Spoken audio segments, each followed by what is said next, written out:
Hello everyone and welcome back to the Berserk manga read-through, where today we are starting at chapter 172, continuing on volume 21, where last time we've had Guts versing Mozgus on top of the tower, while underneath we have the tsunami of darkness coming in to swallow up everyone down the bottom. Everyone's trying to flee and run into the castle.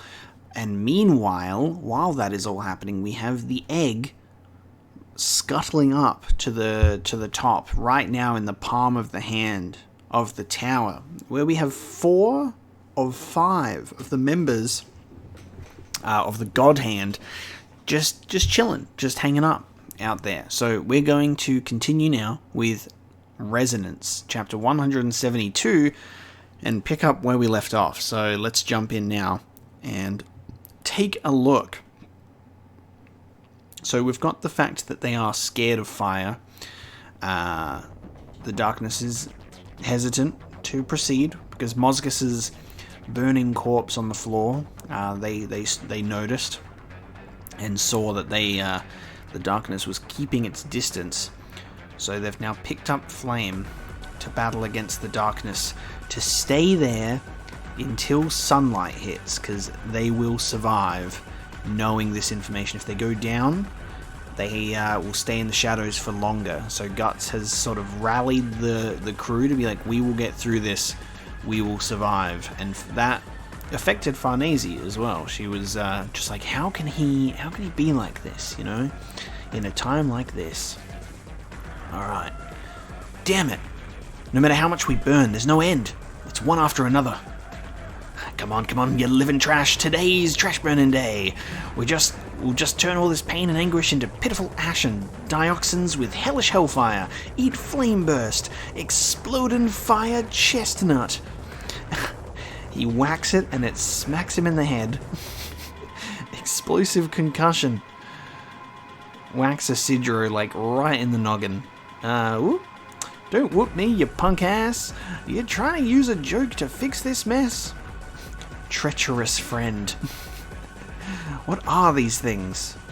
The malice of those who've died of plague or torture in this place. It's absorbing the feelings of the people it's swallowed and steadily expanded. It's full of their bitterness and desire for salvation. If everyone who died bitter turned into this crap, the world would be covered in it like a spittoon by now. Why is this the only place where it's happening? Well, again, Puck looks at the 2 brands of sacrifice. She's like, well, look, because Puck was thinking on this, like, you know what, maybe they're not wrong. They're attracted to the brands of sacrifice. Maybe if you remove that from the equation, they'll go away. He's right. This kind of thing shouldn't be. This kind of thing? It mustn't exist. It's the same as that time, like being in a nightmare. Is this truly reality? It's stretching. Oh, Guts throws a couple of bombs right in the mouth. That's a nice little fiery light source right there. Well done. Oh, and then Farnese shields herself as the Dragon Slayer comes in to just squash the darkness, and she's left speechless. Damn. Farnese's character development has been really, really interesting alongside the Black Swordsman. Really interesting. If you don't want to die, try making yourself a little useful. Lady Farnese. He stands without retreating in the midst of this overwhelming nightmare. The one and only thing that is certain. Ah, crap. It's creeping up from behind us, too. Get behind me, Lady Farnese. Oh, Lord. Don't pray! If you're praying, your hands are closed. What's that thing in your hands?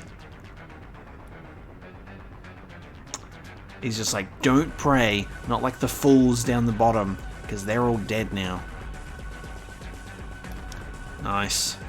So instead of using that flaming torch to burn people at the stake, it's going to be using it to battle a tsunami of darkness instead.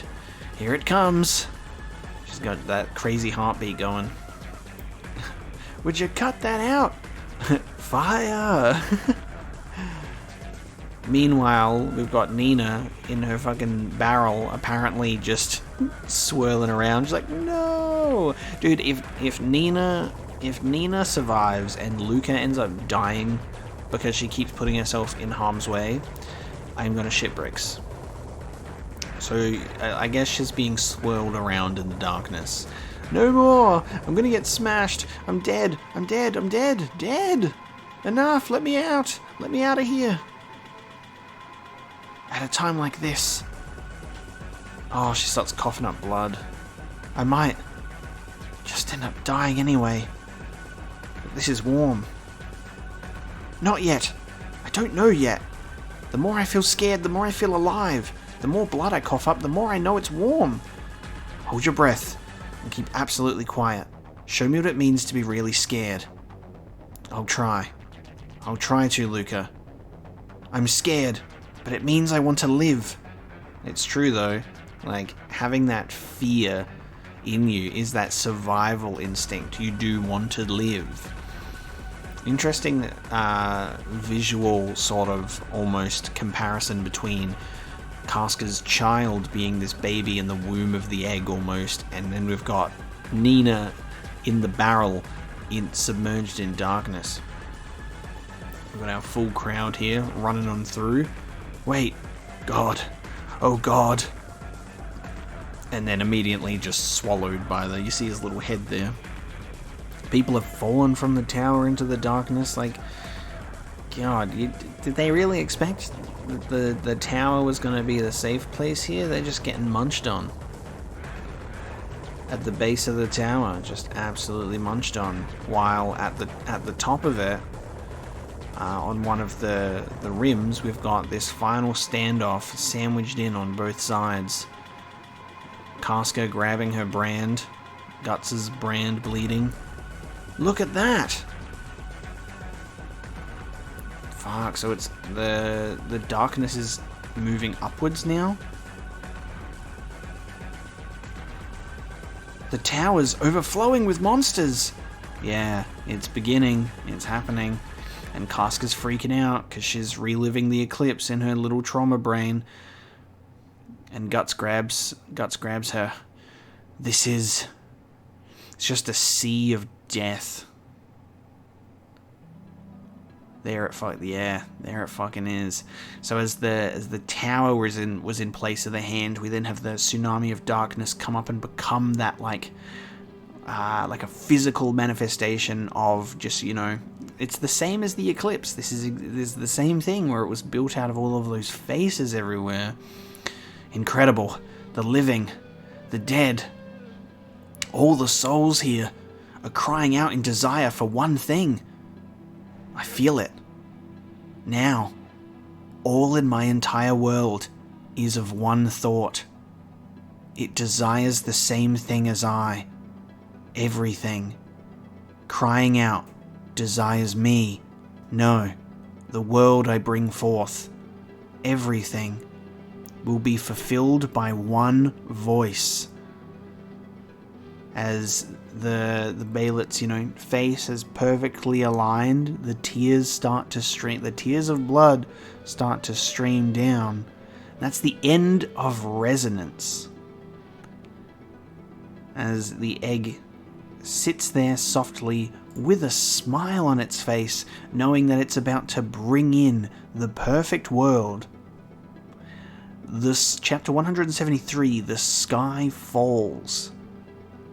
As they're just looking up on this absolute tower of darkness, and they've just been fighting one tiny part of it with some fire. They're crying out.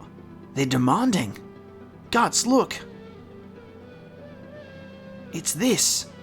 It's resonating with those voices. Settle down, Betchy. Yeah, the Baelit's freaking out too. Oh, and then Guts's heartbeats coming back again, like that, the rage of the eclipse. We've got what's really interesting with Guts and Casca is their experiences with the eclipse.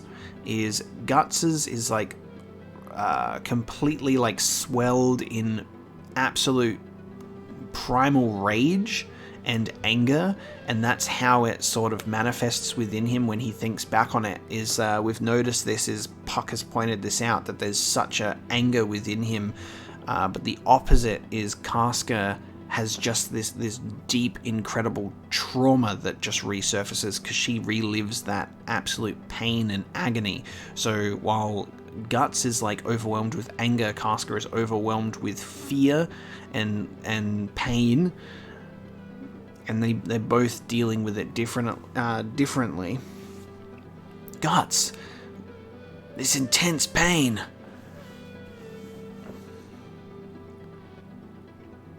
Wow. God.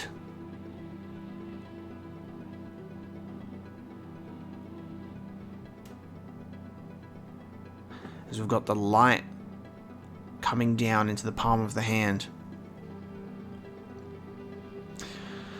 Holy shit, it is. Holy shit. The eggs. Oh, that's fucked. The egg's perfect world, how it's taken in Casca's child and has reformed it into an actual baby instead of the demon fetus that it was, and is rebirthing Griffith. Griffith is being reborn through the egg, which explains his presence on volume 21. Light. Brimming. Dude. All this blood just starts pouring out of the whole hand. Out of the entire tower. The crew is just... what the fuck? As everything now tips upside down? Oh shit. And we just have Guts screaming out, Griffith! What the fuck? When the sky falls at the holy ground where blind sheep gather and erect a pillar of fire, it will come. So the tower just like inverts on itself and the sky falls and crashes on the remains of the tower. Holy shit. As it fades away with the sunlight. The sunlight over the horizon.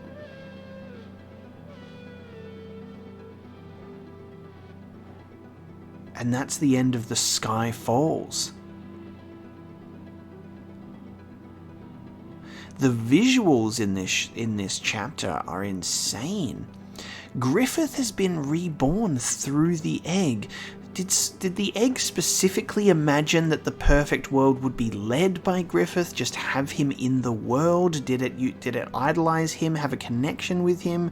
Is it maybe the fact that Casca's child interfered with the process? Like, it's very interesting to me how this has occurred. The egg had its own idea of a perfect world and sacrificed itself to have it, but I guess like things have kind of, I don't know, like it's weird because if Griffith is being reborn, we've barely had any femto whatsoever, which is very surprising to me. If we're getting a situation where Mira is bringing back Griffith in his original form, then Guts just like sacrificed everyone to be reborn as femto, hung out in that region for a while and went, you know what guys, not really feeling this outfit, not really feeling this crew, I kind of want my original body back, you know, the Hawk of Light. And then he's being reborn, but through Casca's child? So now Griffith is Guts and Casca's kid. in a weird sense, right? Because it used the same body as Casca's demon child, as like a template or a base, like a body to rebirth Griffith as unmistakable locks of hair. You know, it's not going to be someone else that looks like Griffith, is it? And then the tower inverts upon itself, falls down to the ground, and we have the speech of when the sky falls at the holy ground where blind sheep gather and erect a pillar of fire, it will come. And then we have it just collapses and fades away with the sunlight. That's crazy. That is the end of The Sky Falls, and we'll move straight into chapter 174, which is called Daybreak. And this is going to be one hell of a daybreak as we just see the damage that was left by this.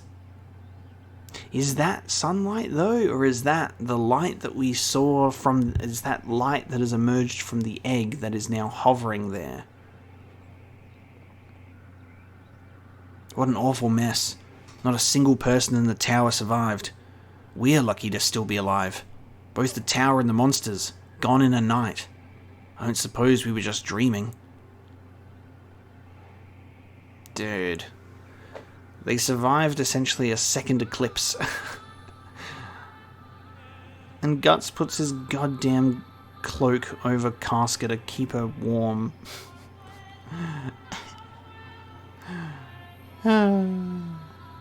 Farnese picks up on this and is looking at it too. And Nina survives. Puffy-haired girl, you're alright. I'm alive. I'm alive. I'm still alive. Alright, Luca. Please, look. Look for Luca. She was here until a bit ago. She pushed me into the barrel. I don't know about after that. Say what? Luca! Lady! Luca! Luca. Damn, how we find her in all this rubble? No, it can't be. No. Luca! Hey. Huh? Down here. What she said. Oh, wow. Hurry and pull me up. I'm freezing my ass off here. Nice, she jumped down the well to survive. Luca! I'm so glad Luca survived. Cold. Like it or not, this was my only hiding spot, so I jumped. Tell you what, I was sure in trouble with those monsters bearing down on me. Is everyone else okay? Sorry to worry you, Jerome. Of all the fool... warmth. Just what I needed. As Nina rushes to embrace her. And we have Puck just tapping him on the chest. Senor. She cries into Luca's chest. Really, so warm. Proof that it's worth being alive. Even so, after all that loud noise, this place really cleaned itself out. It's like fairies played some trick on us. Puck, you want some of this? Well, we must be really luck. And then whoosh, on the ground, bunch of arrows. Really, really quickly. Guts notices this, turns around immediately with his sword. What? What gives?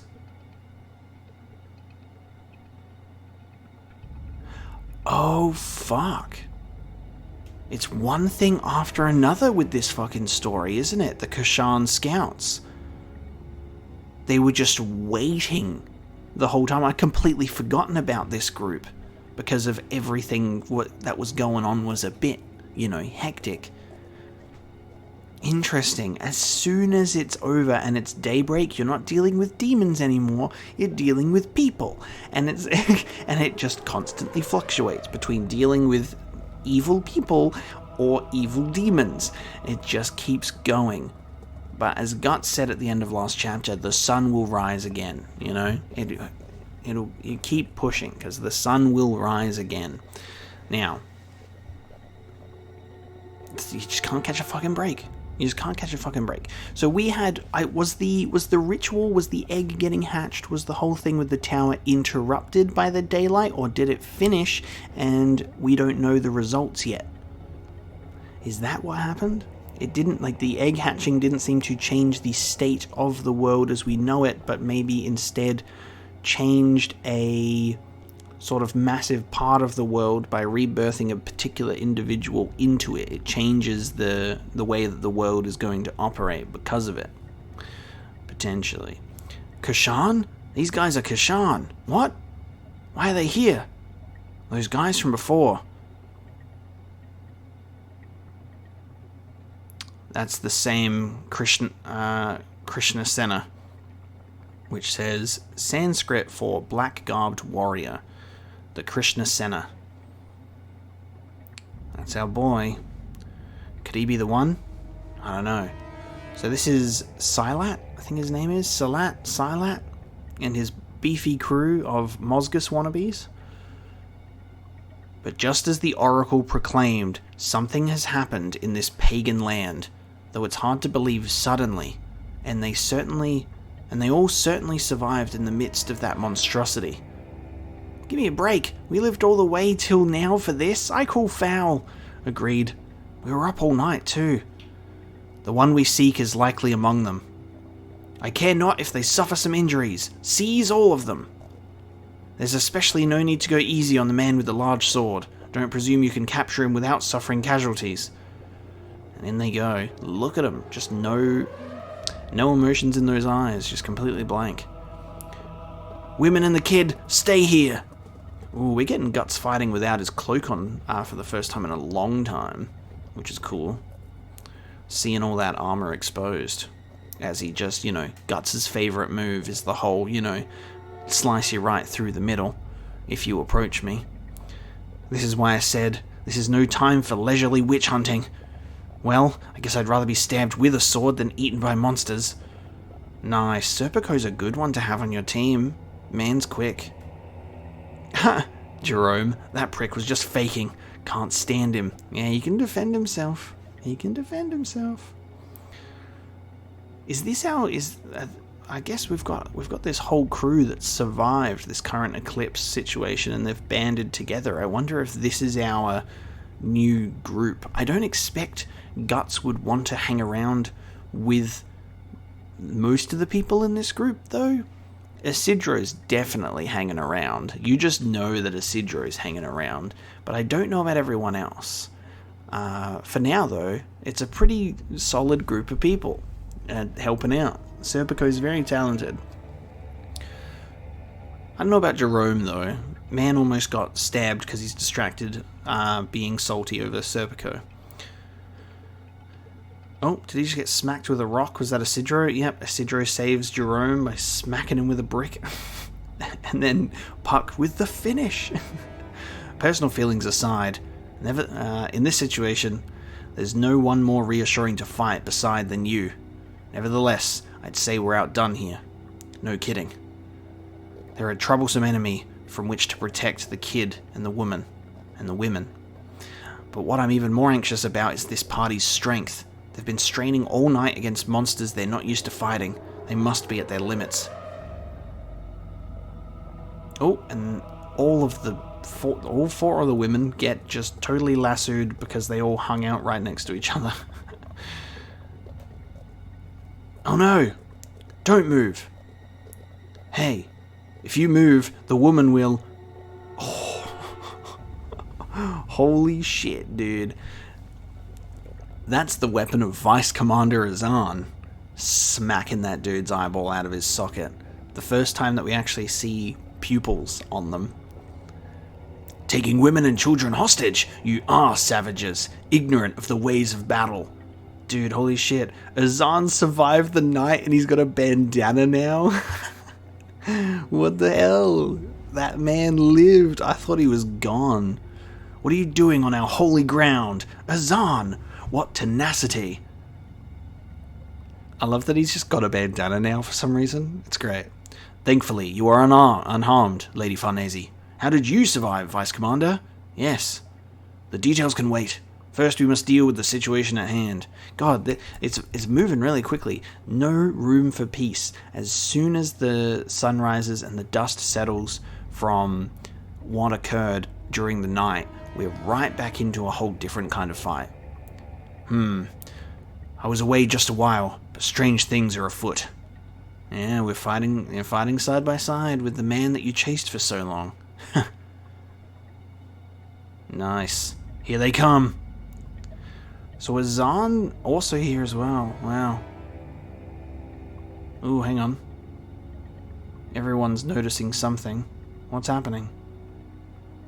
What the? Oh, come on. Again? The ground is shaking. Oh, sorry, this guy was just a bit late to show up for the party. I'm sorry. I'm sorry, Nosferatu Zod. Welcome. Everyone's showing up now. Zod just busts out of the tower. You know, the one-horned wonder. Bada, Sanskrit for evil beast. Zod, what is that? What the? More of last night? Cool. Nothing can surprise me now. Casca recognizes. She's like, Zod. Why the fuck is Zod here?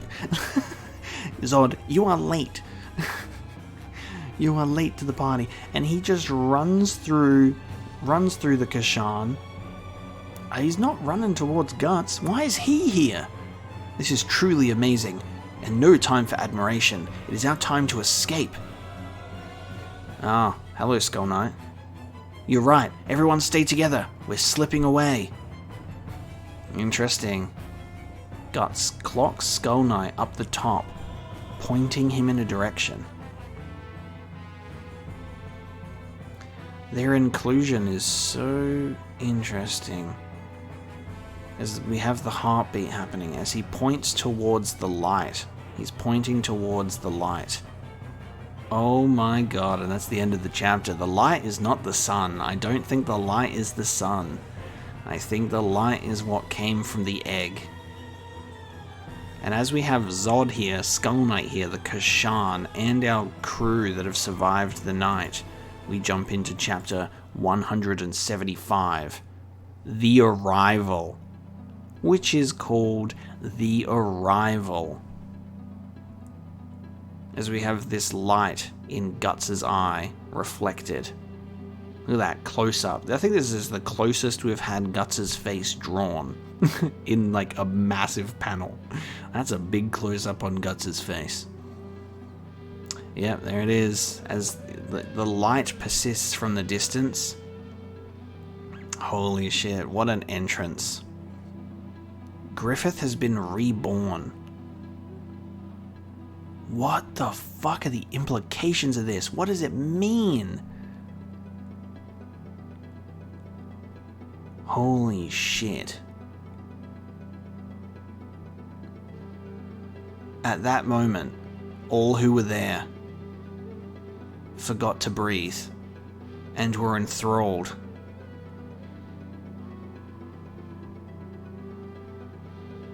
Griffith.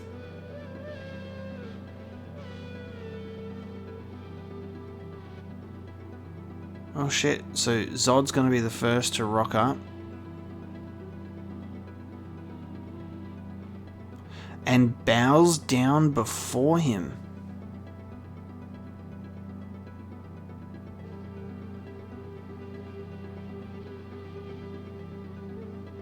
And they sensed intuitively that the one they desired had come.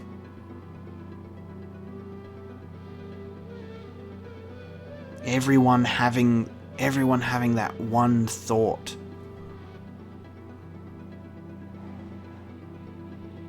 Oh my fucking god, dude.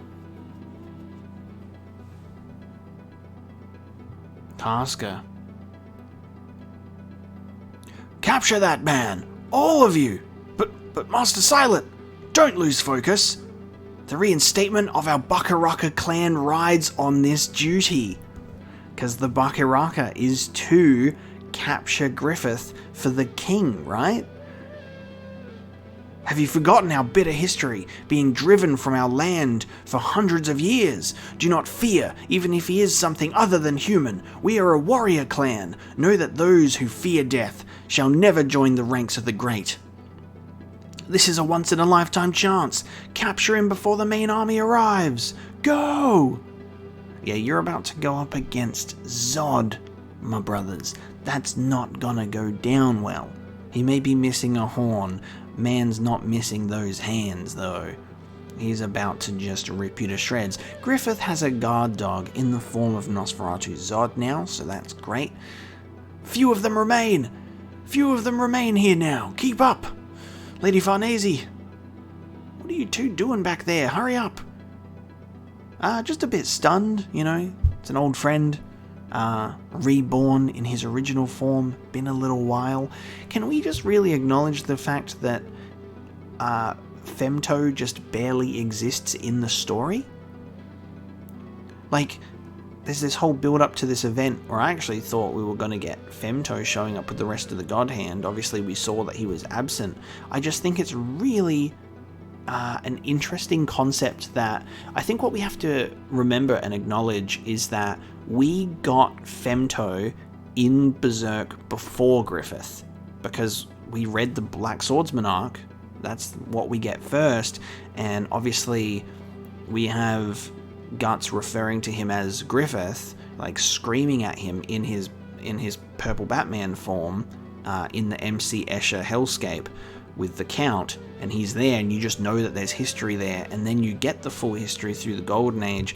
It almost makes me wonder, because it's been so many years since the beginning of Berserk at this point, whether Mira was like, you know what, don't really like Femto.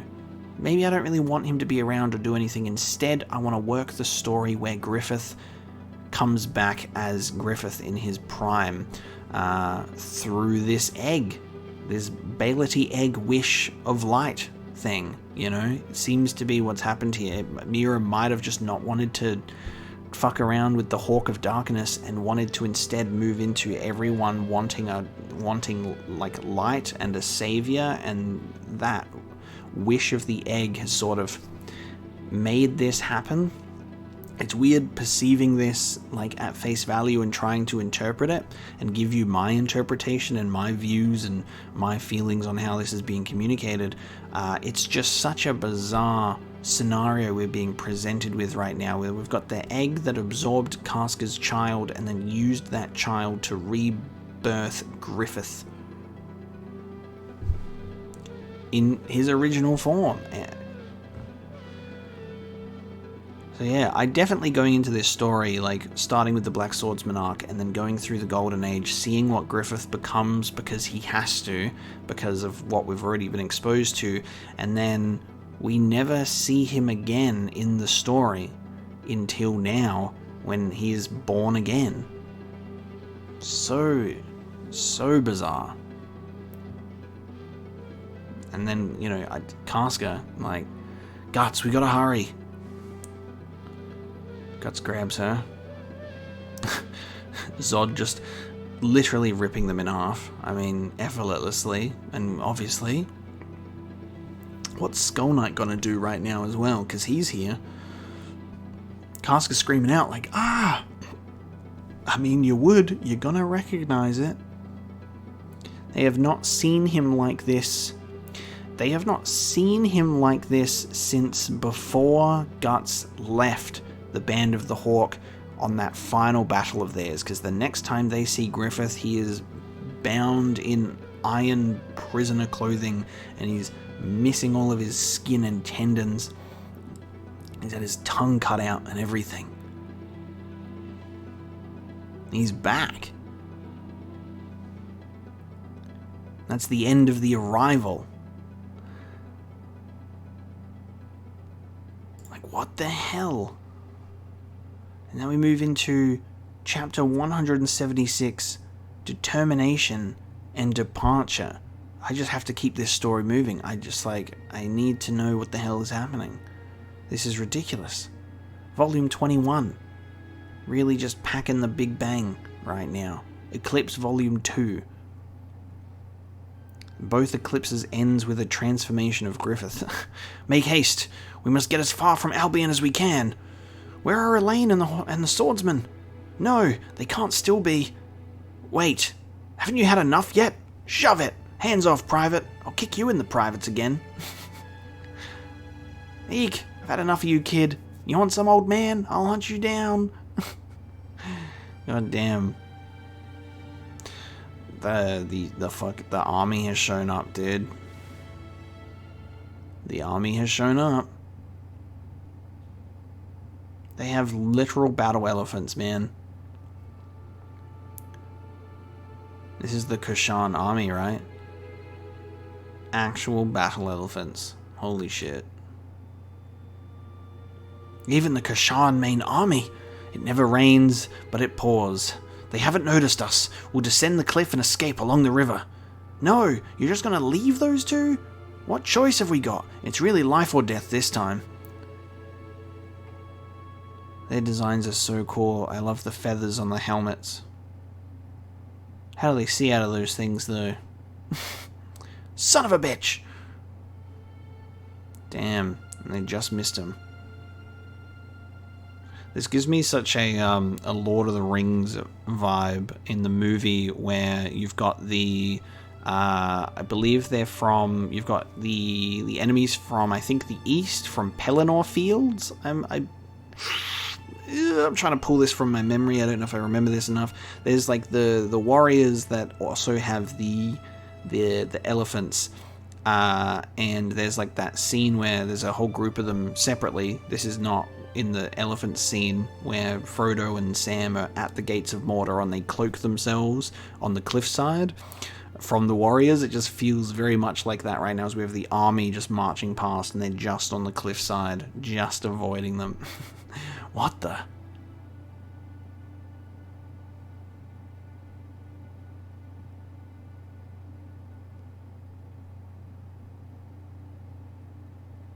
Oh, Zod can fly now. Okay. Right. Maybe, did I forget that Zod can fly? I forgot that Zod could fly. Off he goes. Zod's flying with fucking naked Griffith, just sitting on his back, and Griffith is like, alright, my new faithful pet, take me to get some clothes, please, because I am naked. Oh, he just leaves. Off he goes. Who is that? Something not human. Huh. What now? Griffith rocks up, speaks no words, gets defended by Zod, flies away, refuses to elaborate, leaves. And Guts has mounted a horse and he's just fucking going for it, dude. And he's got the cloak in his, see how he's holding it, so he's got Casca. Yeah, he's got Casca protected and Puck is the one riding the fucking horse. Dude, the detail in this panel right now, we've got Guts holding Casca, right next to him. Casca's holding on to him. He's swiping people with the sword. Puck's riding the horse. Guts is slicing people's faces off halfway across. That is an incredible panel right there. They're still okay. But can just one horseman escape that large army? Don't worry. If the horseman's him, I'm sure he'll do what it takes to protect Elaine. Don't you die on me. I'm gonna collect on that debt. Keep your voice down, stupid. Huh. It's not many. But some people beside us made it. Alright, so there are survivors down the bottom of the cliffside as well. It's ironic. All those who clung to God, taking refuge in the tower, died when it collapsed under their own weight. Hey, what the hell happened there? The non-believers who didn't rely on God, but instead hightailed it out of the refugee slum, were the ones who survived. I don't exactly care to pray ever again at this point. That's not it at all. Trying to go on living is different than trying to escape from fear. Those who acted in order to live until the end, without losing themselves to fear and what was happening around them, are the ones who survived properly. We don't know what God is thinking, but both fortune and misfortune are thrust upon people. Even so, people exist within a domain that is theirs in which to act. Luca, what's that for? Oh, this? The chick that died within the egg. Huh? He died without ever hatching, without ever meeting or knowing anyone. A lonely one like him is sleeping alone under all that rubble. I thought I would pay him tribute. It's not much, but it's the best I can do here. Because Luca had the encounter with the egg and thinks that Luca doesn't know that the egg made it and hatched at the top of the God Hand. So Luca has assumed that the egg died down here. At least one person, however much a sinner. But if his wish was granted, what's in store for the world? Well, doesn't make much difference what I think of it. I'm not even a main character. Oh my god, I'm not even a main character. Fucking hell. Take care, ladies! And the rest, farewell! Okay. You could have one on the house as thanks. I'm in a hurry. The boy with a slouch in his stride. I'll take a rain check. Right, so it's as I thought. I didn't think the whole group in its entirety was going to come along with Guts, but I knew Isidro was going to. So this crew, Luca, Nina, Jerome, and the other girls get to survive and part ways. I'm really glad that Luca survived. Luca is a great character. Love her a lot, so that's really sweet. Now those were some restless people. Talk about a relief. How weird is it that while it's not necessarily a happy ending by any means, it's bittersweet, it's weird. The sort of ending of this part of the story, funnily enough, now I understand the meaning of the birth ceremony chapter, is there was a whole birth ceremony for Griffith. As we get to the end of this, it does end on a bit more of a light-hearted note than the previous one, where we have, I have forgotten her name, the child with, the elves and everything like that, where Guts is like, you got to go back home, you can't come with me, you have to go live your miserable life because that is your problem, and you have to conquer your own problems, But we did have that sweet moment with him sort of like protecting her and covering her. But in this moment, it's like we have like these characters that have obviously had a more prominent appearance than the masses, that they get to survive. It would have been nice to at least say goodbye to Elaine. True. I wonder if she'll be okay. Didn't I say so? As long as that swordsman is with her, no worries. He didn't even bat an eye at that monster Mosgus. It's just one thing bothers me. The power to protect someone and the power to be with someone are different. But now I'm being overly maternal. It's a bad habit of mine. No, that's not true. The one who's really strong is Luca. She always has time to worry about people. I could never mimic her. I'm going to cool my foot off. Are you okay? Yeah, it's gotten well enough that I can go alone. All this has made me realize my own disgrace and foolishness so much, it's sickening. Actually, no, I'm relieved. Now that I know that, I'll stay at Luca's side, listen to her and let her protect me. That's the best thing for me, I'm sure.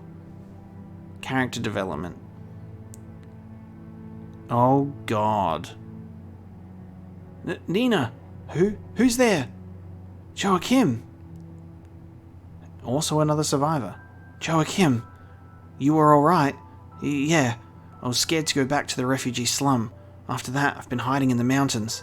Then the Kashan came, and by morning the tower had collapsed and the refugee slum was a burnt field. I saw all of you run over this way, and so I wanted to apologize to you. Back then I was scared of you. I thought if I didn't betray you, you all would kill me. Well, I mean, he did get dragged along to a heretical drug sex party and then pushed off a cliff when he resisted to join them. So I think he has a bit of an excuse. Just my opinion. I can't say this now, but I really felt... I thought maybe if we were together and still... I was a coward who abandoned you. He's the same as me. I'm sorry. The same. 2 peas in a pod, just 2 cowards. Perfect for each other. Goodbye. Wait. Interesting. And now we've got Farnese reflecting on this as well. The Tower of Rubble. It disappeared like a sandcastle. Fragile. All too fragile. The thing I stood for, the thing I had faith in, was it so empty a thing? Faith. No, not that. It was nothing more than diversion, hiding myself behind order and awe, to escape fear, to escape frantically the darkness of that night from my childhood. Even if it was only an occasional outlet for despair, my faith was sullied. But all this ostentation, which should have protected me, was brushed away so easily in the face of such overwhelming darkness. I was again, no, perhaps I always have been, in the midst of that night. Wow. Farnese's development is exceptional. Exceptional. Be that as it may, how did you come through that, Vice Commander? Fighting the monsters before the gate. I lost consciousness as the gate collapsed and buried me. My iron club acted as a support that kept me from being crushed, but when I came to, I was the only one still alive beneath the rubble. What an uncouth plight. Again, I have survived ignobly. Wow. Driven by fear, the refugees closed the gate, betrayed on the field of battle by those I must protect. To live long enough to have that bitter experience again, what ill luck. No doubt all the knights felt chagrined. Lady Farnese. It was because of that incident that I've adorned myself as a priest until now. I'm departing. Are we returning to the Holy City then? I will follow the Black Swordsman. What? You mustn't. We must return to give our report. I'm renouncing my vocation. Tell that to the Holy See and my father. What?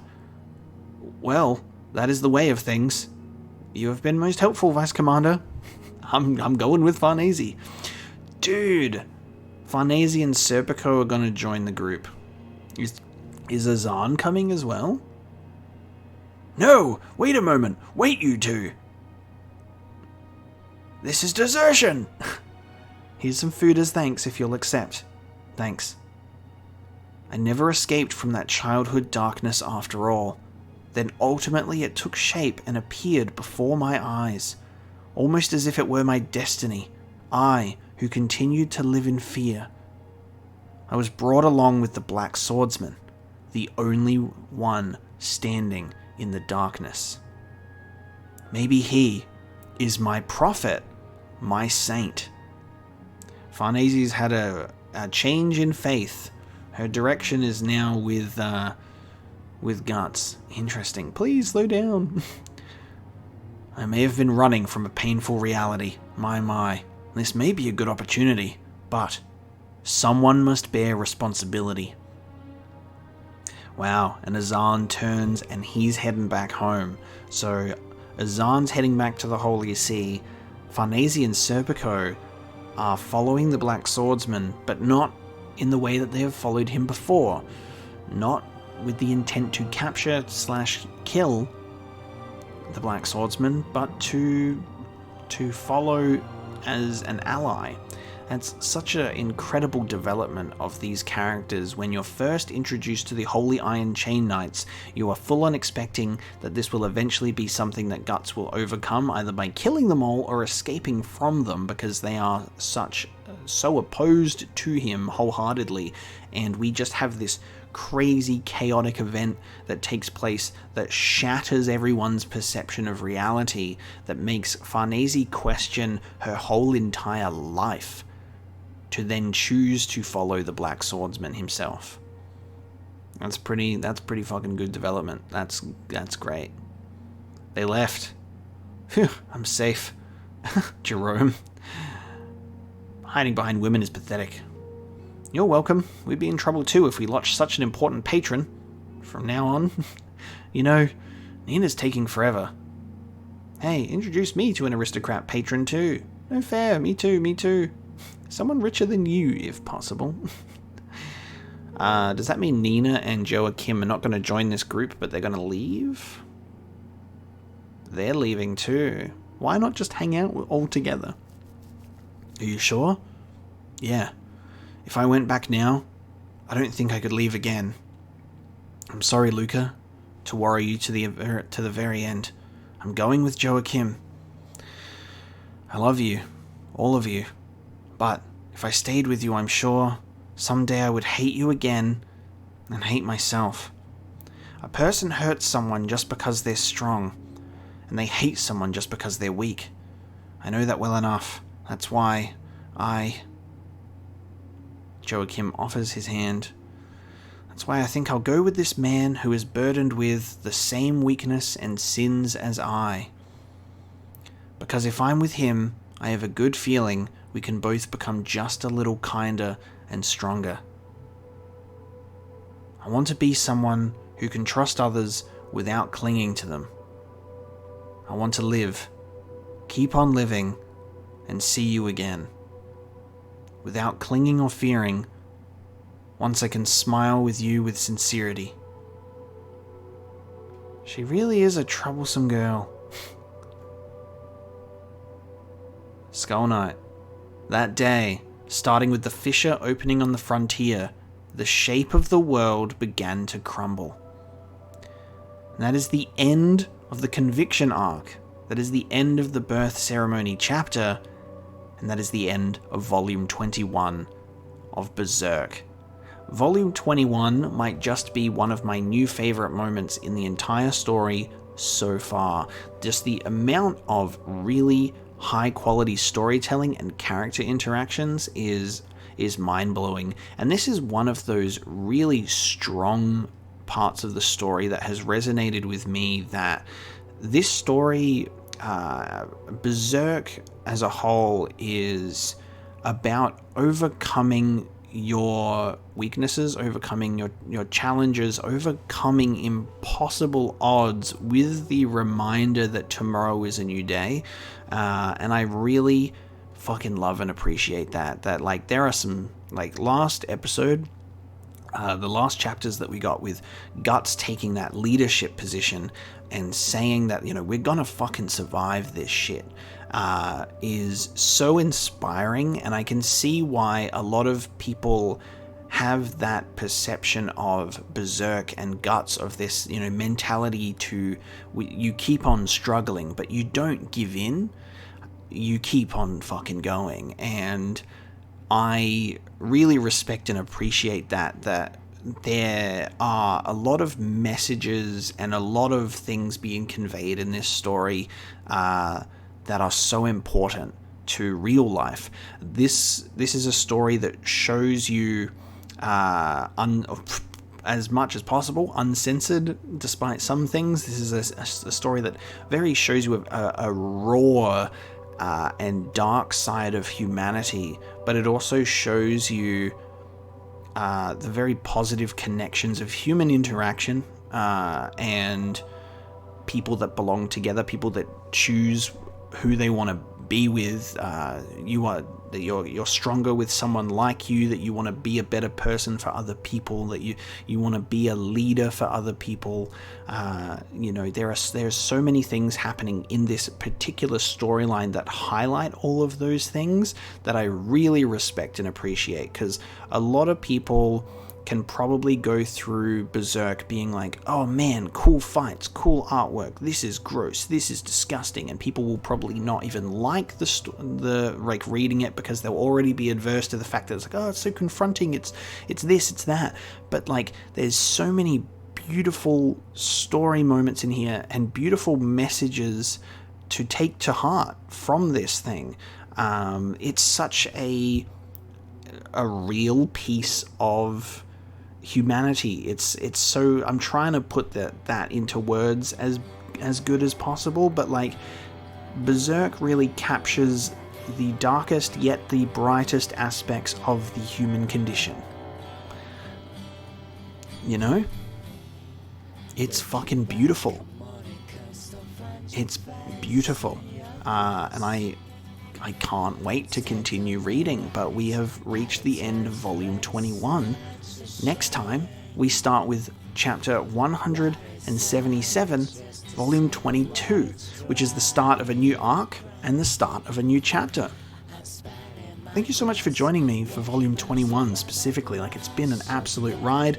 Really hope you've been enjoying my read through of the story so far. I do try and take some good moments to really kind of dissect some stuff and tell you how I'm sort of feeling about it and how I'm sort of interpreting a lot of the events, because that is the beauty of art, is it's open to interpretation with a lot of people of your takeaways from how you see things being presented to you, and I like to discuss that with you guys. So I hope that you are enjoying my read through of the story, because I'm certainly enjoying sharing it with you. So thank you so much for joining me for this episode of Berserk, and I'll see you next time.